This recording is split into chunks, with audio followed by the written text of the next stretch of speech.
The following announcement has been paid for by Perched on the Top Rope. I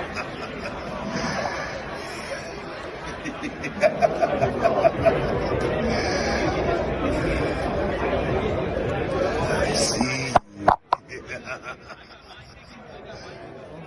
This is Perched on the Top Rope, and I'm the boogeyman, and I'm coming to get ya! Welcome everybody to Perched on the Top Rope.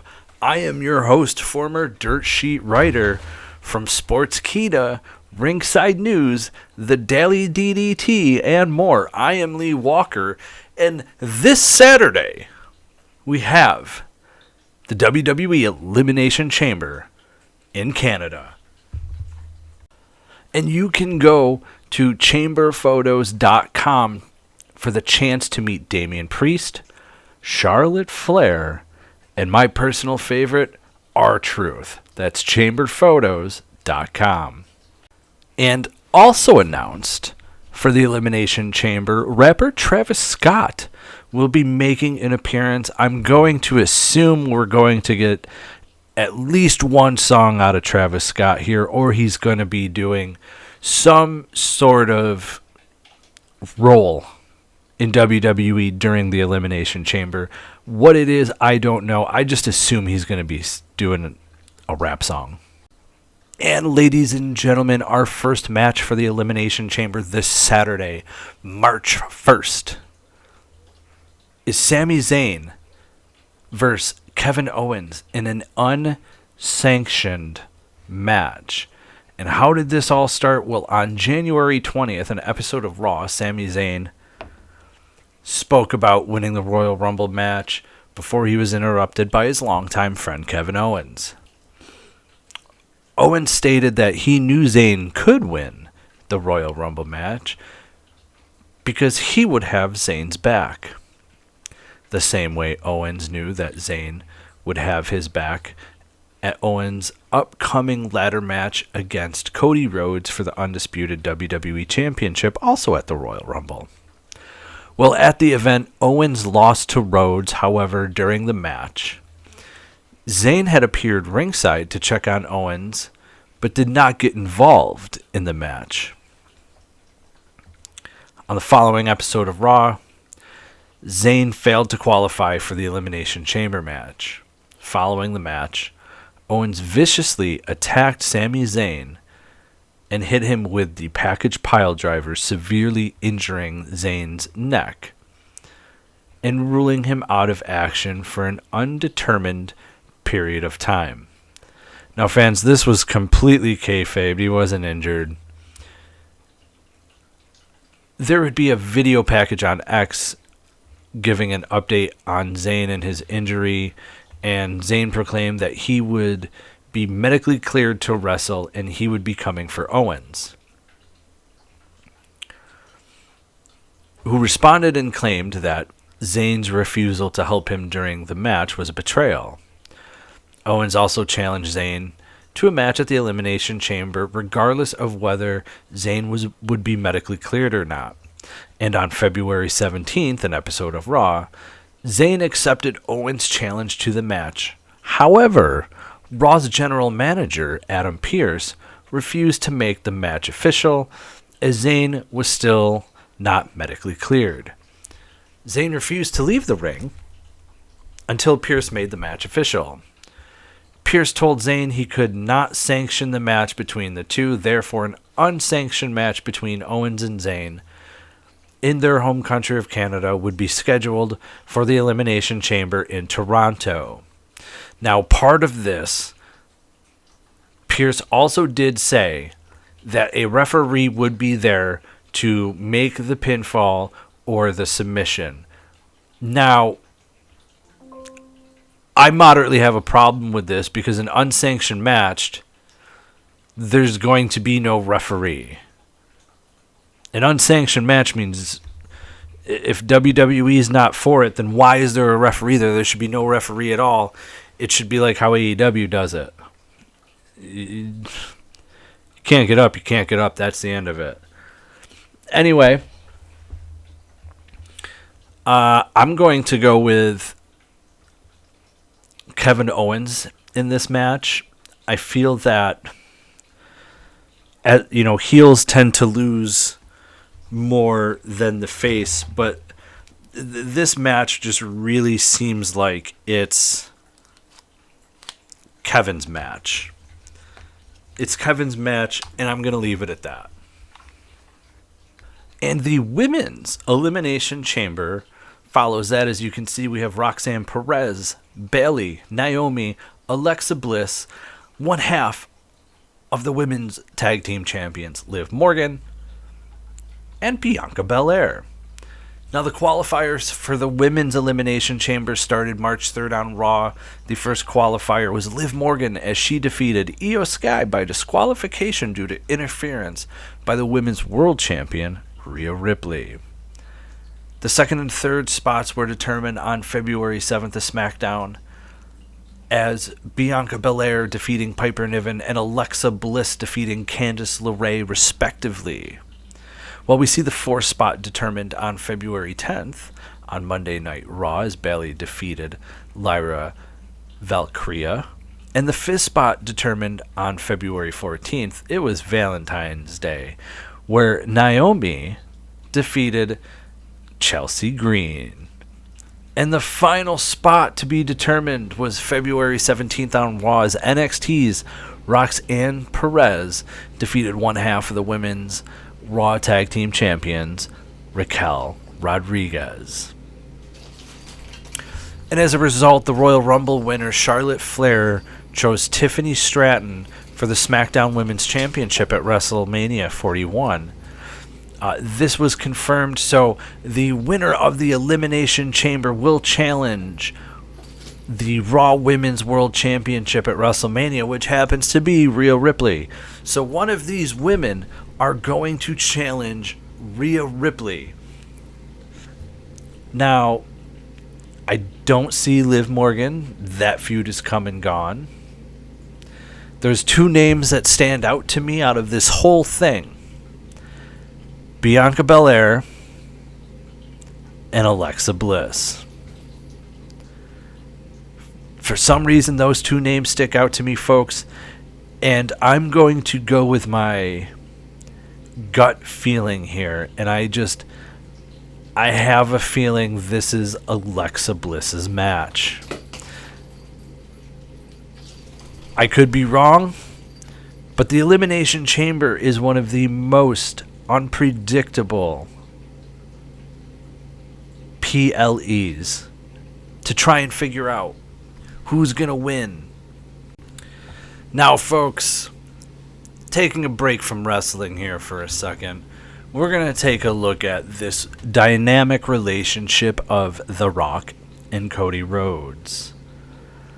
As this past week, on February 21st, on an episode of SmackDown, the TKO Board of Directors member, Dwayne "The Rock" Johnson, made a special appearance where he called out the undisputed WWE Champion, Cody Rhodes. The Rock stated that although he stood against Cody at WrestleMania 40, they had since become friends. Although The Rock praised Rhodes for becoming a great champion and a champion of the people, however, The Rock wanted Rhodes to be his champion. The Rock claimed that he could elevate Rhodes' career even higher and could make anything possible. And The Rock also claimed that he will be present at the Elimination Chamber in Toronto to get Cody Rhodes' answer. Will Cody Rhodes be The Rock's champion? What does that even mean? What does that entitle? I'm not going to lie, this might be one of my favorite matches of the Elimination Chamber, and it doesn't even have anything to do with the Elimination Chamber. It is a tag team match, as it is Tiffy and Trish time, as they take on Nia Jax and Candice LeRae. How can you not be excited for this match? I'm sorry, my cat is in here. Now, let's date back here. We're going to go back to June 2024, where Tiffany Stratton and Nia Jax form an alliance, as during this time, Stratton wins the Money in the Bank ladder match in July, while Jax wins the WWE Women's Championship at SummerSlam in August. By October, Jax has formed an alliance with Candice LeRae as well.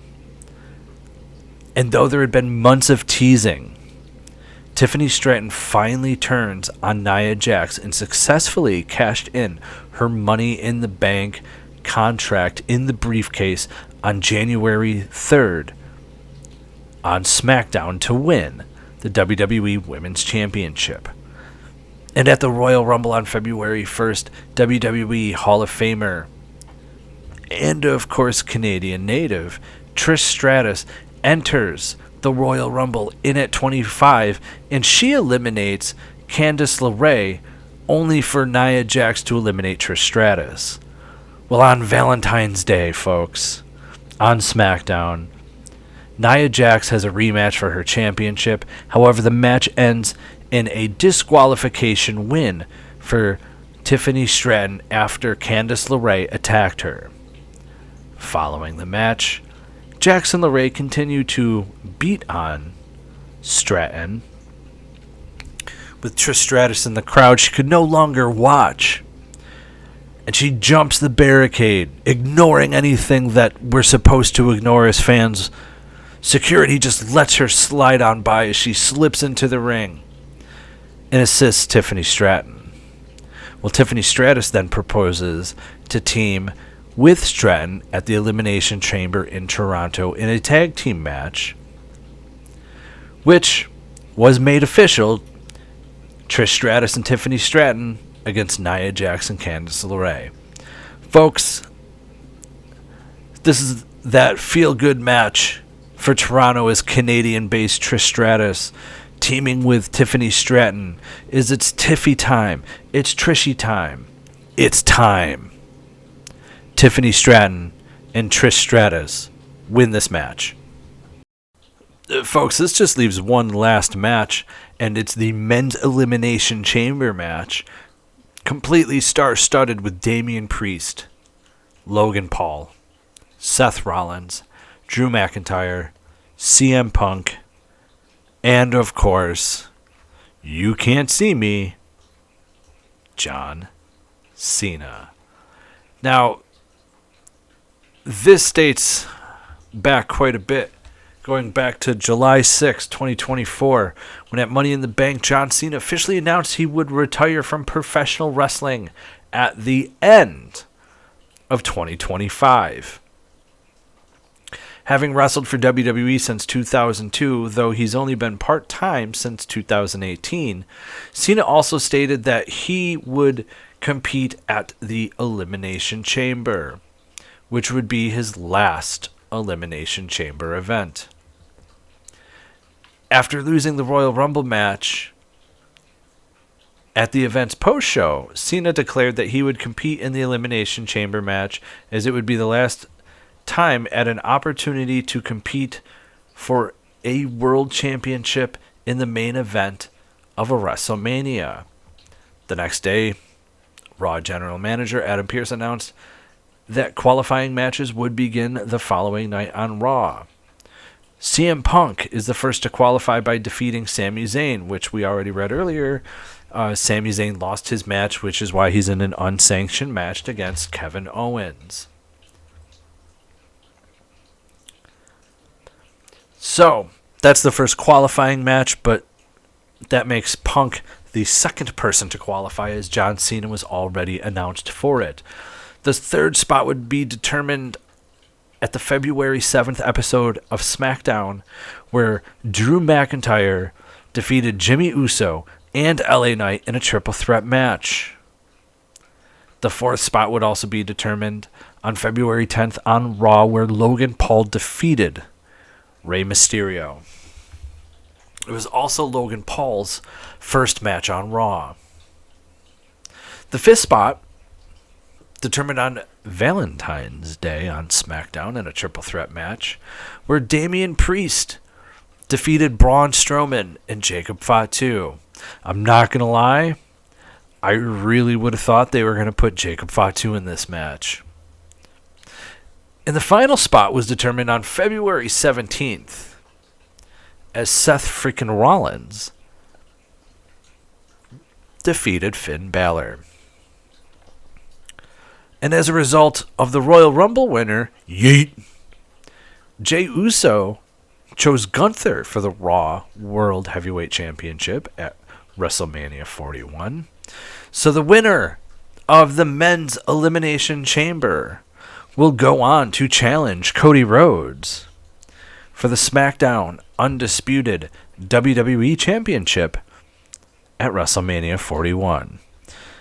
Now, the Elimination Chamber is one of the hardest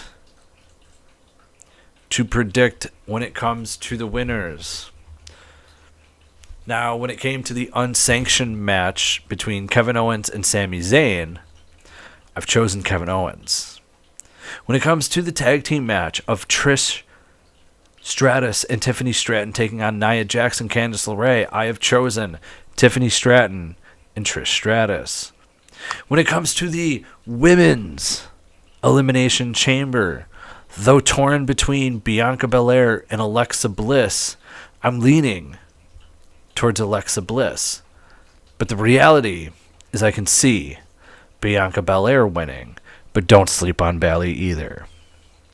And the men's Elimination Chamber match, though John Cena is retiring at the end of 2025, we are still in the beginning of 2025. His time might be coming up, but his time is not now. I do not see John Cena winning this match. When it comes to Drew McIntyre, I feel like, if I'm not mistaken, he and Damian Priest are aiming for a WrestleMania match. So I'm ruling out Drew McIntyre and Damian Priest. Now, that leaves me with CM Punk, Seth Rollins, and Logan Paul. I don't see Logan Paul doing it. I don't see WWE putting him in that spotlight. He's not around enough to be a champion, even though he was United States champion. That proves my point alone. And I would think that CM Punk and Seth Rollins are going to face each other at some point.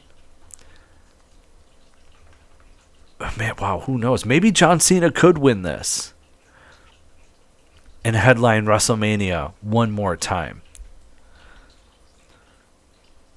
There's a lot of talk that they want CM Punk versus Seth Rollins at WrestleMania. I'm not sure who to pick here. I'm 100% ruling out Drew, Damian. I'm ruling out. And you know what? I'm officially going to rule out Logan Paul. And I'm torn between John Cena and CM Punk, honestly. But I think I said no to John Cena at first, and now I'm thinking that it could be the only one to make sense. But it all depends on what they have planned for WrestleMania, because Triple H has said that, you know, they have this stuff planned way in advance. So they already know what the WrestleMania card is. I'm going to go John Cena. John Cena wins. That's it. He gets his feel-good moment, but does not win at WrestleMania. That's what I'm going with, folks.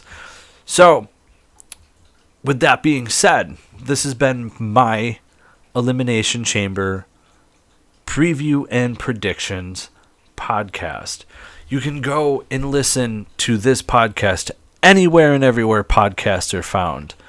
From Apple, Spotify, Google, Amazon, Podbean, Podbay, Red Circle, you name it. If there's a podcast platform, Perched on the Top Rope's on it. Now, you can also go to youtube.com/Perched on the Top Rope, where you can hear and watch tremendous interviews with the likes of Shannon Moore, Ultimo Dragon, Sonny Ono, Kevin Nash, Booker T, Axe and Smash of Demolition, over 30 WWE Hall of Famers, and of course, talents from WCW, WWE, AEW, TNA, Impact Wrestling, and in Japan, Noah? That's right, Yoshitatsu, former WWE, current Noah wrestler. YouTube.com/Perched on the Top Rope for all those awesome interviews. You can also check out card breaks and unboxing videos. YouTube.com/Perched on the Top Rope. We're also on Facebook with nearly 20,000 followers going. Facebook.com/Perched on the Top Rope. You can follow us on X at Perched Top Rope because Perched on the Top Rope is just too long.